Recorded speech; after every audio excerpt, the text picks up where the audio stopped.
नंदन जय जय सिया राम। जय जय श्री सीताराम।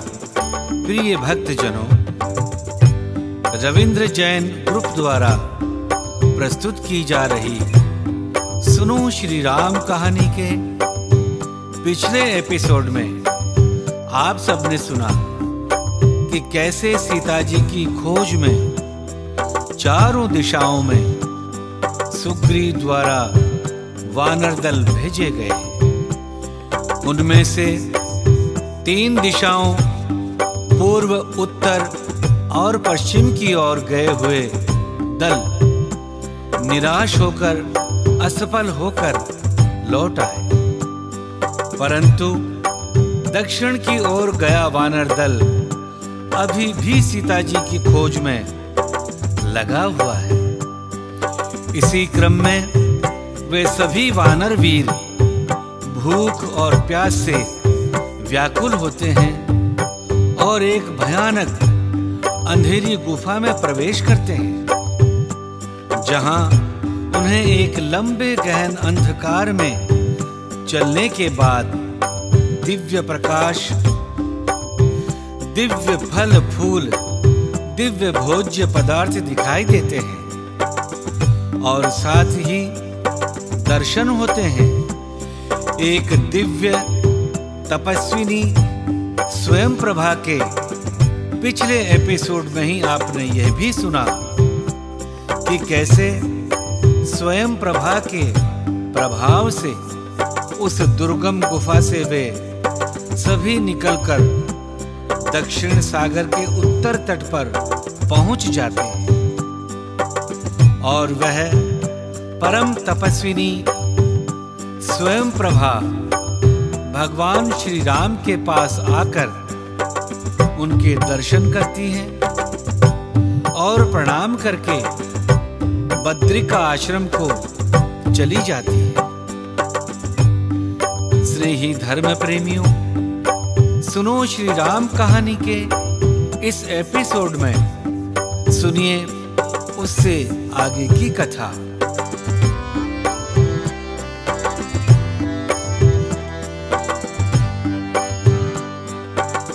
यहाँ विचारे कपि मन माही, बीती अवधि काज कछु नाही। सब मिली कहीं परस पर बाता, बिनु सुधि लय गर्भ का भ्राता। कह अंगद लोचन भरी बारी, दुह प्रकार भई मृत्यु हमारी। यहाँ न सुधि सीता के पाई, उहाँ गए मारी ही कपिराई। सीता जी की खोज में निकला हुआ वानर दल गहन गुफा से निकलकर सागर के तट पर पहुंच गया और सभी विचार करने लगे कि सुग्रीव के द्वारा दिया हुआ समय बीत चुका है और अभी तक हमें सीता जी के बारे में कुछ भी पता नहीं चला। सामने अथाह विशाल सागर देखकर वानरों के मन में और निराशा उत्पन्न हो गई। वे आपस में कहने लगे, सीता जी की खोज किए बिना यहाँ से वापस भी नहीं जा सकते और खोज करने के लिए यहाँ से आगे भी नहीं जा सकते। अब दोनों प्रकार से हमारी मृत्यु निश्चित है। वानर वीर अंगद इस दल के नायक हैं। वे निराश होकर कहने लगे कि अब हमारा मरना निश्चित है, इसमें कोई संदेह नहीं रहा। अंगद जी के वचन सुनकर सारे वानर और दुखी हो जाते हैं कोई भी कुछ बोल नहीं पाता, परंतु दल के सबसे वरिष्ठ सदस्य जांबवान जी अंगद से कहते हैं, हे युवराज, आपको निराश नहीं होना चाहिए। हम भगवान श्री राम का काम करने के लिए निकले हैं। उनका काम स्वयं सिद्ध होता है। हम तो मात्र एक निमित्त हैं। हमें भगवान श्री राम की प्रभुता को ध्यान में रखकर पुनः सीता जी की खोज में लग जाना चाहिए। हम बिना सीता जी की खोज किए नहीं लौटेंगे। भगवान श्री राम को मात्र मनुष्य मत समझो। वे परम ब्रह्म हैं, अजय हैं। उनका कार्य अपूर्ण नहीं रह सकता। ये तो हमारा सौभाग्य है कि उन्होंने हमें अपनी सेवा का कार्य दिया है। निज इच्छा प्रभु अवतरई, सुरमहि गो द्विज लागी। सगुन उपासक संग तह, रहहि मोक्ष सब त्यागी। देवता, पृथ्वी, गौ और ब्राह्मणों के लिए प्रभु अपनी इच्छा से बिना किसी कर्म बंधन के अवतार लेते हैं। सगुण उपासक भक्तगण सालोक्य, सामीप्य, सारूप्य, साष्टी और सायुज्य सब प्रकार के मोक्षों को त्याग कर उनकी सेवा में साथ रहते हैं। प्रिय भक्तजनों, श्री हनुमान जी यह अच्छी प्रकार से जानते थे कि बाली कुमार अंगद 8 गुण वाली बुद्धि, सुनने की इच्छा, ध्यान से सुनना, सुनकर ग्रहण करना, ग्रहण करके धारण करना, ऊहापोह अर्थात विचार करना, अर्थ या तात्पर्य को भली भांति समझना तथा तत्व ज्ञान से संपन्न होना तथा 4 प्रकार के बल, साम, दान, भेद और दंड, ये जो शत्रु को वश में करने के 4 उपाय नीति शास्त्र में बताए गए हैं, उन्हीं को 4 प्रकार का बल कहा गया है। साथ ही बाहुबल, मनोबल, उपाय बल और बंधु बल, ये 4 बल हैं तथा 14 गुण, देश काल का ज्ञान, दृढ़ता, सब प्रकार के कष्ट कलेशों को सहन करने की क्षमता, सभी विषयों का ज्ञान प्राप्त करना, चतुरता, उत्साह या बल, मंत्रणा अर्थात चर्चा योजना को गुप्त रखना, परस्पर विरोधी बात न कहना, शूरता, अपने और शत्रु की शक्ति का ज्ञान, कृतज्ञता अर्थात किए हुए उपकारों को मानना, शरणागत वत्सलता अर्थात शरणागत की रक्षा करना, अमर्षशीलता अर्थात क्रोध न करना तथा स्थिरता या गंभीरता से संपन्न है। अंगद तेज, बल और पराक्रम से सदा परिपूर्ण है। ये बुद्धि में बृहस्पति के समान और पराक्रम में अपने पिता बाली के समान है। अंगद जी के इन गुणों का विचार करके हनुमान जी ने अंगद को समझाते हुए कहा, तारानंदन अंगद, तुम युद्ध में अपने पिता के समान ही अत्यंत शक्तिशाली हो। जैसे तुम्हारे पिता वानरों का राज्य संभालते थे, उसी प्रकार तुम भी उसे दृढ़तापूर्वक धारण करने में समर्थ हो। तुम हमारे दल के नायक हो। तुम्हें किसी प्रकार से निराश नहीं होना चाहिए। हम सभी मिलकर प्रयास करेंगे और सीता जी को निश्चित रूप से खोज लेंगे।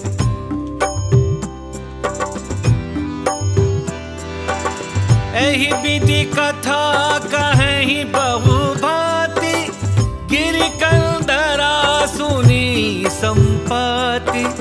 बाहर होई देखी बहु कीसा, मोहि आहार दीन जगदीसा।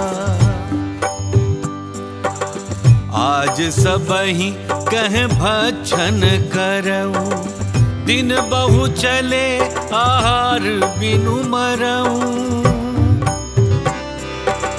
कबहु न मिल भरि उदर आहारा, आज दीन विधिए कहीं बारा। इस प्रकार जाम्बवान जी और हनुमान जी बहुत प्रकार से कथाएं कहकर अंगद जी सहित सारे वानर दल को सांत्वना दे रहे थे और समझा रहे थे। वहीं समीप के एक पर्वत में एक गुफा थी, जिसके अंदर संपाति बैठे हुए थे। इनकी बातें पर्वत की कंदरा में बैठे हुए संपाति ने सुनी। बाहर निकलकर उसने बहुत सारे वानर देखे।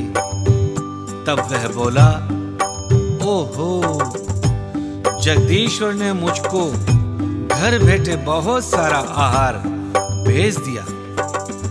आज इन सबको खा जाऊंगा। बहुत दिन बीत गए, भोजन के बिना मर रहा था। पेट भर भोजन कभी नहीं मिला था। आज विधाता ने एक ही बार में बहुत सारा भोजन दे दिया है। उस विशाल काय गिद्ध के वचन कानों से सुनते ही सभी डर गए कि अब तो सचमुच ही मरना हो गया। फिर उस गिद्ध संपाति को देखकर सब वानर उठ खड़े हुए। जाम्बवान के मन में विशेष चिंता हुई कि अब क्या करें। तभी परम चतुर अंगद जी ने मन में विचार कर कहा, आहा, जटायु के समान धन्य कोई नहीं है, जिन्होंने भगवान श्री राम के काम के लिए अपना शरीर छोड़ दिया और परम भाग्यवान होकर भगवान के परम धाम को चले गए।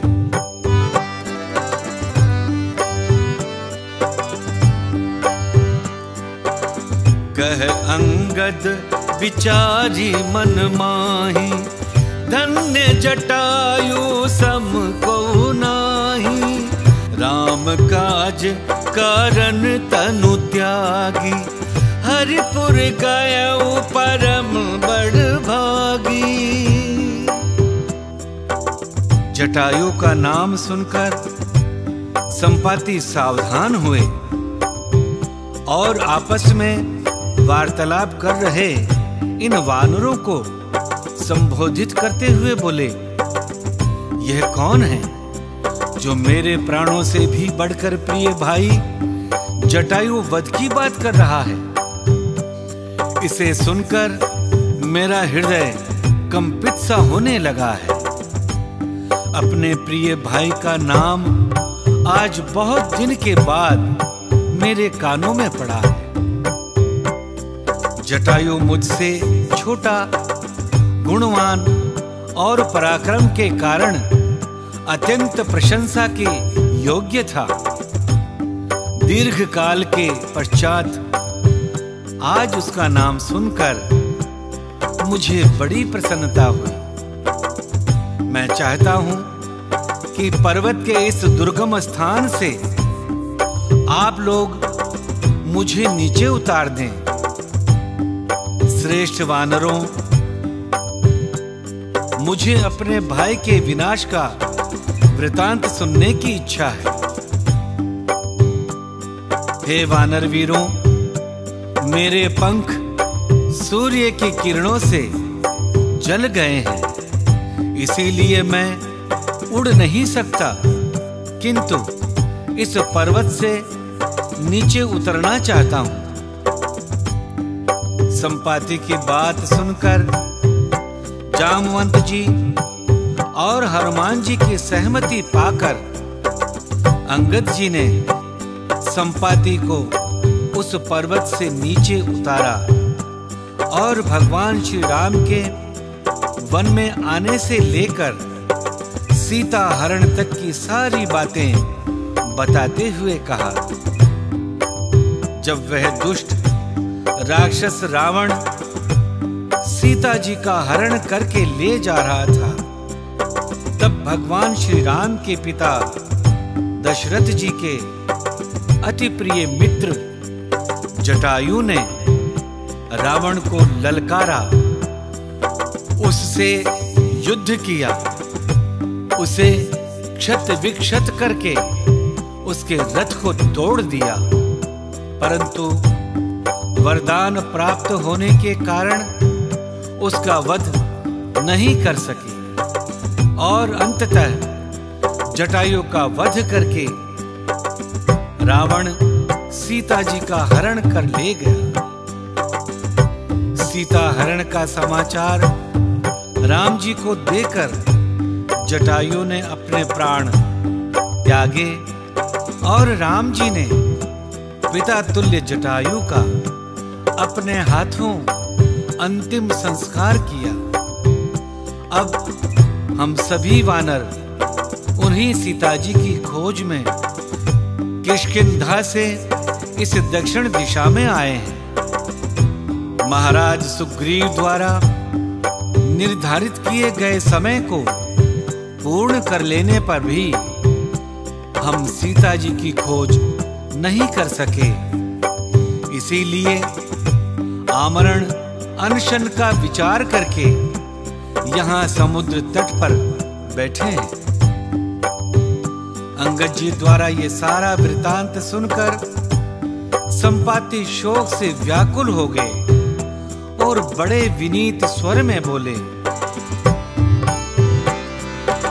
मोहि ले जाहु सिंधु तट देउ तिलांजलि ताहि, बचन सहाई कर भी मैं पैहूं खोजहूं जाहि, पैहूं खोजहूं जाहि। संपाति ने कहा, मुझे समुद्र के किनारे ले चलो, मैं जटायु को तिलांजलि दे दूं। इस उपकारी सेवा के बदले में मैं तुम्हारी वचन से सहायता करूंगा, अर्थात सीता जी कहाँ हैं वो बता दूंगा। जिसे तुम लोग खोज रहे हो उसे पा जाओगे। स्नेही श्री राम कथा प्रेमियों, सुनो श्री राम कहानी में आज की श्री राम कथा यहीं तक। सुनो श्री राम कहानी के हमारे अगले एपिसोड में हम आप सबको सुनाएंगे कि संपाति ने किस प्रकार वानर दल की सहायता की और किस प्रकार स्वयं और जटायु की कथा बताते हुए उन्होंने अपने पंख जलने का वृतांत सुनाया। प्रिय भक्तजनों, इन रोचक प्रेरक और ज्ञानवर्धक कथाओं को सुनते रहने के लिए हमारे चैनल को सब्सक्राइब कर लें और हमारे साथ बने रहें। एक बार पुनः आप सबको जय जय श्री सीताराम। धन्यवाद।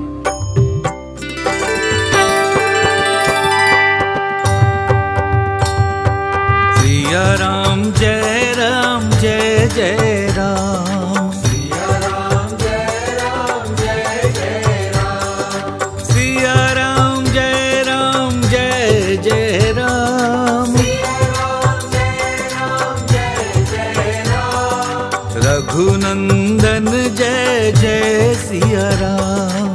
रघुनंदन जय जय सिया राम। रघुपति राघव राजा राम। रघुपति राघव